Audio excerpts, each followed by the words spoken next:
औज़ु बिल्लाहि मिनश्शैतानिर्रजीम बिस्मिल्लाहिर्रहमानिर्रहीम मा असाब मिन मुसीबतिन व फिल अर्ज़ि वला फ़ी अनफुसिकुम इल्ला फ़ी किताबिम मिन क़ब्लि अन नब्रअहा इन्न ज़ालिका अलल्लाहि यसीर। पिछले आयत में बात चल रही थी कि अल्लाह ताला ये फरमा रहे थे कि नेकी वाला काम में अपने रब की तरफ जो है फ़ौरन अपने बख्शिश के लिए जो है उस काम में सबसे पहले और उसकी तरफ जल्दी करना है। यानी कोई भी काम हो जाए, यानी गुनाह वाला काम हमसे हो जाए तो उस गुनाह की माफ़ी के लिए फ़ौरन अल्लाह के सामने क्या करें, तौबा इस्तग़फ़ार करें, इसमें जो है देरी न करें। अब आगे अल्लाह ताला दुनिया के अंदर जो हर एक इंसान के पास और हर एक इंसान को जो मुसीबतें पहुँचती हैं उसके बारे में कह रहे हैं कि मा असाब मिन मुसीबतिन फ़िल अर्ज़ि, जो कोई भी मुसीबत ज़मीन के अंदर ज़मीन पर नाजिल होती है, और वला फ़ी अनफुसिकुम, और जो तुम्हारी जो जाना है यानी तुम पर जो मुसीबतें आती हैं, तो इल्ला फ़ी किताबिम मिन क़ब्लि अन नब्रअहा, तो ये मुसीबत हमने इनको तुम्हारी जानों से यानी तुमको पैदा करने से पहले ही हमने इसको लिख दिया था लौह महफूज में, है कि नहीं।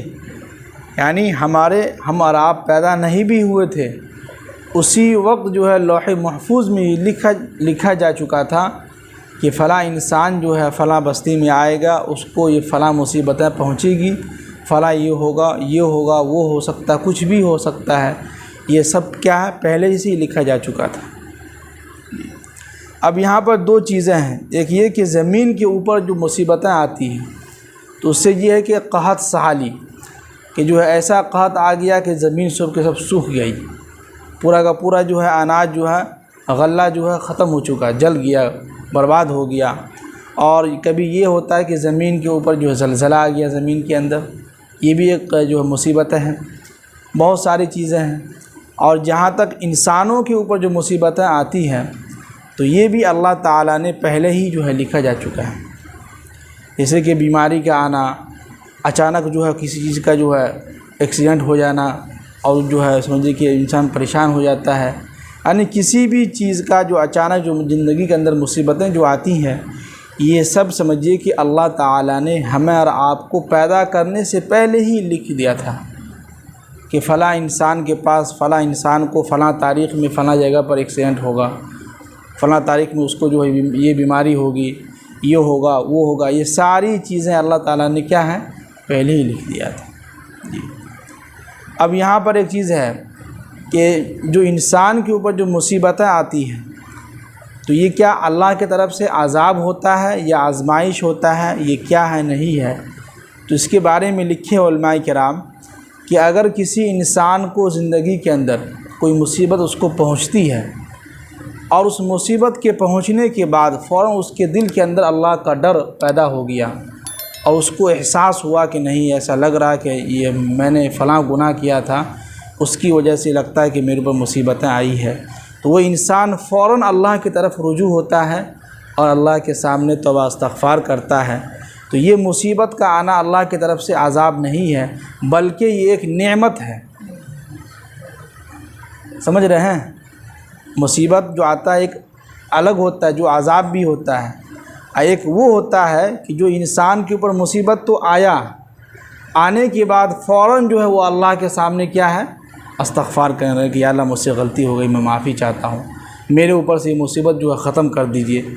तो ये समझिए कि अल्लाह के तरफ से एक नेमत है कि इस मुसीबत के आने की वजह से आपने अल्लाह के सामने क्या है, हाथ फैलाया, अल्लाह के आप करीब हुए।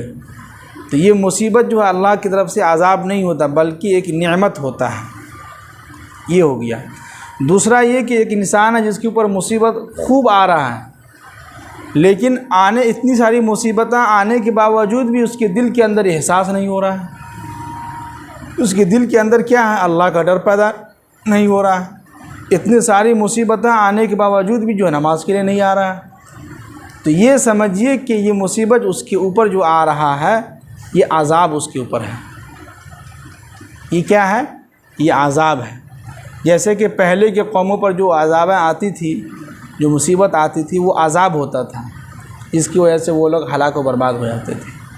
तो आज के दौर में जिस इंसान के ऊपर मुसीबत आ रही है, बहुत सारी मुसीबतें आई, लेकिन उसके बावजूद भी नहीं सुधर रहा है, इंसान का बच्चा बन ही नहीं रहा है, कभी नमाज के लिए नहीं आ रहा है, कुछ भी नहीं सुधार हो रहा है, तो समझ जाइए कि इसके ऊपर अल्लाह का अज़ाब आ रहा है।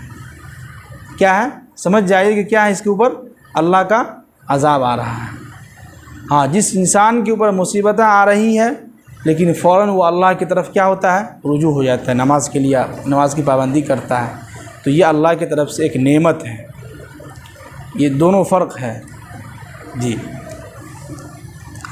अब आगे कह रहे हैं कि इन्ना ज़ालिका अलल्लाहि यसीर, तो बेशक ये अल्लाह के लिए बहुत आसान है कि नहीं? किसी को मुसीबत में डालना, किसी को बीमारी में मुब्तला करना, ये क्या है? अल्लाह के लिए बहुत आसान है। किताबों में लिखा है कि एक इंसान जो है, समझिए कि बहुत कुछ चीज़ों से बचता है, बचने के बावजूद भी उसको बीमारी लाहिक हो जाती है। और किसी इंसान को आप देखे होंगे सब कुछ खा रहा है, फिर भी जो है कोई बीमारी नहीं, अल्लाह ने उसको बचा के रखा है। तो ये दुनिया जो है, समझिए कभी कभी ऐसा होता है कि असबाब के होने के बावजूद भी इंसान को बीमारी हो जाती है। आप देख लीजिए कि कितने ऐसे लोग हैं जो पैसे वाले लोग हैं, तो उनको कभी कोई मुसीबत हो सकती है, पैसा है, हर चीज़ उसको वक्त पर मिल रहा है, जब चाहेगा वो चीज़ ख़रीद सकता है, लेकिन उसके बावजूद भी आप सर्च कीजिएगा, और हमने किताबों का मुताला किया है, बाकी आप लोग देखे होंगे, हमने किताबों का मुताला किया, देखा कि सबसे ज़्यादा जो डिप्रेशन, शुगर के मरीज़, बीपी की बीमारी, ये ज़्यादातर अमीर लोगों को हो रहा है, पैसे वाले लोगों को हो रहा है। और वहीं पर गरीब है, अच्छा खासा ज़िंदगी गुजार रहा है, कोई बीमारी नहीं, कौन बीपी होता है, क्या शुगर होता है, क्या कुछ होता है, कुछ भी नहीं। इसलिए कि हम लोगों का भी एक देखते हैं, माशरे में रहते हैं, गरीब इलाके में हम लोग भी जाते हैं, कभी देखते हैं, मुलाकात लोगों से मिलते जुलते हैं, तो बहुत अच्छा खासा यार, कुछ भी नहीं, सब ठीक ठाक है, खूब इंजॉय कर रहा है, खेल रहा है, मस्ती कर रहा है। तो ये किसकी तरफ से होता है? अल्लाह की तरफ से होता है जी। तो ये अल्लाह के लिए बहुत आसान है कि किसको क्यों कौन सी बीमारी देना है और किसको कौन सी बीमारी नहीं देना है, ये अल्लाह के लिए बहुत आसान है जी। अब आगे अल्लाह ताला कह रहे हैं कि लिकई ला तअसौ, ये इसलिए होता है कि तुम्हारे ज़िंदगी से किसी चीज़ के छिन जाने का तुम्हारे ऊपर गम सवार ना हो। क्या है? यानी कि ऐसा ना हो कि जो है मुसीबतें आई और जो हमारे पास जो मोटरसाइकिल थी, ऐसा चला, मालूम चला कि बाज़ार लेके गए और बाज़ार में से जो क्या हो गया, चोरी हो गई। अब कहता है हाय हाय, हम जो है गलत जगह लगा दिए, हैंडल लॉक नहीं किए, फ़लाँ को जो है फ़लाँ जगह पर लगा दिए, वहाँ लगाना नहीं चाहिए था। इंसान कहता है ना, ये सब बात है, लेकिन इंसान ये सोच ले कि अल्लाह ने मेरे मुक़द्दर में पहले ही लिख दिया था कि फ़लाँ तारीख़ को फ़लाँ दिन फ़लाँ बाज़ार में जाएगा, मोटरसाइकिल लगाएगा, वहाँ से कोई चोरी होगी नहीं। ये अल्लाह की तरफ से है। अब अल्लाह ताला करे कि उसके छिन जाने से तुम तकलीफ़ में ना आओ, अरे कि बाप रे क्या हो गया, सर पटक रहा है, पूरे बाज़ार में हल्ला गुल्ला कर रहा है, खूब चीख रहा है, चिल्ला रहा है कि हमारा मोटरसाइकिल ये हो गया। नहीं, इस पर चिल्लाने की ज़रूरत ही नहीं है। हाँ, गम होता है कि भाई मोटरसाइकिल थी, अब बहुत मेहनत से यानी कि पैसे के जो है कमा के मोटरसाइकिल ख़रीदे थे, बहुत अच्छी थी मोटरसाइकिल, काम आता था, इतना इंसान को गम होता है, अपना दिल में गम होता है। लेकिन इस तरह नहीं कि जो है चीखना, चिल्लाना, पुकारना, पूरे बाज़ार में हल्ला करना, ये करना, वो करना। हाँ, ढूंढने की कोशिश करना है, लोगों से पूछना है कि यहाँ पर मोटरसाइकिल थी, वो क्या हो गया, नहीं हो गया था, देखिएगा क्या हो गया। लेकिन इस तरह नहीं कि जो है खूब चिल्लाने लगे कि या अल्लाह, कि हम ही मिले थे कि हमारी मोटरसाइकिल चोरी हो गई, पूरे बाज़ार में इतने सारे लोगों की मोटरसाइकिल थी, उसकी चोरी नहीं हुई, अब मेरी ही चोरी हो गई। यानी इस तरह के इल्ज़ाम अल्लाह पर लगाना लोग लगा देता है। इसलिए कुरान कहता है लिकई ला तअसौ, नहीं, अगर तुमसे कोई चीज़ गम में कोई चीज़ तुमसे हम छीन लें या छिन जाए या कोई चीज़ चोरी हो जाए तो तअसौ, मायूस नहीं होना है, गम नहीं होना है, परेशान नहीं होना है, बिल्कुल नहीं। ये अल्लाह की तरफ से होता है और अल्लाह ताला जो करता है बेहतर ही करता है। क्या करता है? अल्लाह ताला जो करता है बेहतर ही करता है जी। अब आगे कह रहे हैं कि अलामा फ़ातकुम वला तफ़रहू बिमा आताकुम, हाँ, अब ये करें कि अगर तुमको कोई चीज़ अल्लाह ताला खूब दे रहा है तो उस पर ज़्यादा इतराना नहीं है, घमंड नहीं करना है, तकब्बुर नहीं करना है कि देखो मेरे पास बहुत कुछ है, मेरे पास 5 गो मोटरसाइकिल है, मेरे पास 4 चक्का है, मेरे पास जो है बुलेट है, मेरे पास जो है हुंडा शाइन है। न जाने कौन कौन सी इंसान जो है लोगों के सामने बयान करते रहता है कि मेरे पास ये है वो है, घर में टाइल्स लगाए हैं, एसी लगाए हैं, कूलर लगाए हैं, ये लगाए हैं, वो लगाए हैं। तो ये तकब्बुर इतराना नहीं है। हाँ, अल्लाह ने अगर दिया है तो अल्लाह का शुक्र है, अल्हम्दुलिल्लाह। ये किसका दिया हुआ है? अल्लाह का दिया हुआ है जी। ये है, देखिए कुरान हम लोगों को समझिए कि इंसानों को डिप्रेशन से, और इंसान जो आजकल जो बीमार हो रहा है ना, इंसान हर वक्त स्ट्रेस में, टेंशन में आ रहा है, अरे फलां के पास ये है, हमारे पास है ही नहीं। और उस टेंशन में इंसान, समझिए कि अभी के दौर की बात कर रहे हैं कि हर आदमी जहाँ बैठी हर वक्त यही बातें होती कि पैसा कितना कमाते हो, पैसा कैसे कमाया जाए, कहाँ से पैसा आए, यानी हर वक्त जो है पैसे पैसे की बात हो रही है। और उस पैसे की वजह से इंसान एक दूसरे को मारने के लिए तैयार हो जा रहा है कि हम तुमको इतना लाख रुपया देंगे, फ़लाँ को मार दो,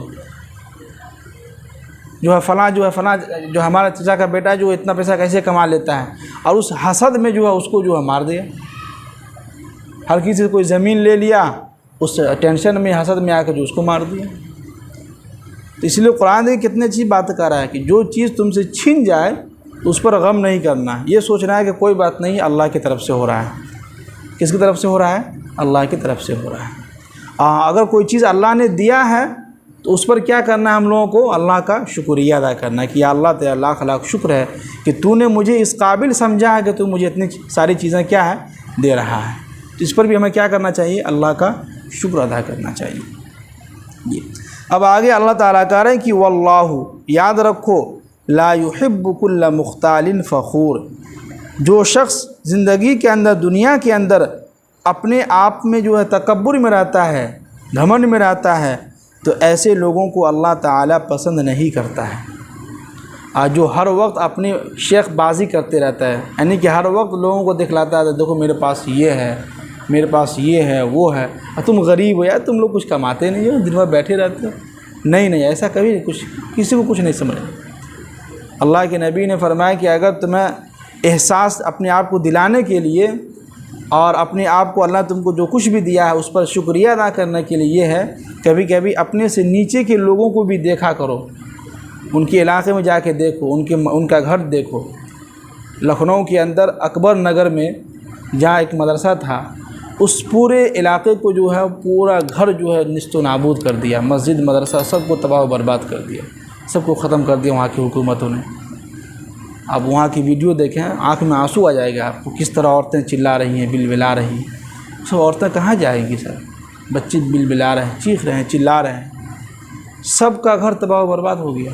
बहुत सारे घर, पूरा अकबर नगर हम लोग देखे थे, हम लोग घूमते थे जाके उधर, वो इतना अच्छा इलाका था और पूरी बहुत बड़ी आबादी थी मुसलमानों की, वहीं पर मदरसा भी था, मस्जिद भी था, सबको जो है ख़त्म कर दिया वहाँ की हुकूमत ने।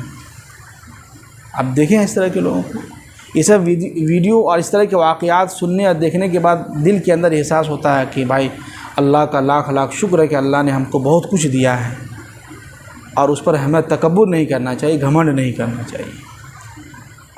अब जो कुछ भी उन्होंने किया है ये तो गलत है, तो है, लेकिन अल्लाह इसका बदला ज़रूर लेगा।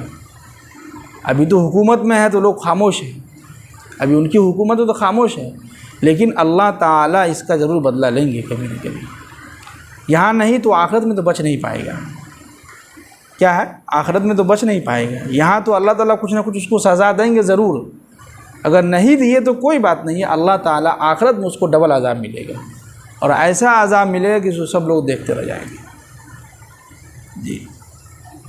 तो खुलासा कलाम यही है कि अल्लाह ताला यही फरमा रहे हैं कि ज़िंदगी के अंदर कोई मुसीबत अगर पहुँचे तो घबराना नहीं है, ना गम, कोई चीज़ अगर छीन जाए तो टेंशन नहीं लेना है, गम में नहीं आना है, चीखना चिल्लाना नहीं है, बल्कि ये सोचना है कि ये अल्लाह की तरफ से हुआ। किसकी तरफ से हुआ है? अल्लाह की तरफ से हुआ। दूसरी बात ये कि अगर अल्लाह ने आपको दिया है कुछ मालो दौलत पैसा वगैरह, उस पर हमें इतराना नहीं है, घमंड नहीं करना है, बल्कि अल्लाह का शुक्र अदा करना है और उस पैसे को अपने ऊपर भी ख़र्च करना है और अपने आजू बाजू में जो गरीब लोग हैं उनका भी हक़ बनता है, उनके ऊपर भी क्या करना है, खर्च करना है। अल्लाह ताला हम सब को अमल करने की तौफीक नसीब फरमाए, आमीन। सुभान अल्लाह बिहम्दिही।